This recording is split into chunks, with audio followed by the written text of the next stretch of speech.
প্রচলিত স্কুলের শিক্ষা ধনী হওয়ার পথে অন্তরায়। এমনকি স্কুলে যে শিক্ষকদের সংস্পর্শে শিক্ষার্থীরা বড় হয়ে ওঠে তারা অনেক সময় দরিদ্র বা সংকীর্ণ মানসিকতার হয়ে থাকেন। রবার্ট কিওসাকি বিশ্ববিখ্যাত বই রিচ ড্যাড পুয়ার ড্যাডের লেখক। তার এই মন্তব্য প্রথমে কঠিন হতে পারে, তবে বাস্তবতার আলোকে এর সত্যতা আছে বৈকি। তার মতে, স্কুলে সফলতার জন্য প্রয়োজনীয় কোনো দক্ষতা শেখানো হয় না, বরং ভুল করলেই শাস্তি পেতে হয়। এটি শিশুদের ছোটবেলা থেকেই ঝুঁকি নিতে ভয় পাইয়ে দেয়। স্কুলের মূল লক্ষ্য হয়ে দাঁড়ায় ঝুঁকিমুক্ত একটি চাকরি জোগাড় করা। শিক্ষকরাও প্রায়শই একই মানসিকতা পোষণ করেন। তারা নিজেরাই ঝুঁকি নেন না এবং নিরাপদ বেতনের ওপর নির্ভর করে জীবন চালান।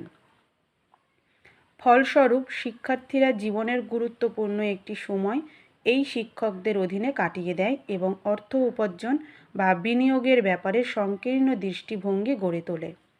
উদ্যোক্তা হয়ে বড় কিছু করার বদলে তারা নিরাপদ চাকরি খুঁজে জীবন কাটাতে চায়। এই মানসিকতা এবং শিক্ষার সীমাবদ্ধতা আমাদের এক বাস্তবতায় নিয়ে যায়, যেখানে দারিদ্রতা মেনে নিয়ে দৈনন্দিন জীবনকে কোনোভাবে চালিয়ে নেওয়ার জন্য চাকরি করাই প্রধান লক্ষ্য হয়ে দাঁড়ায়। এটা মানব জীবনের অপমান, আসলে অসীম সম্ভাবনাকে নষ্ট করা।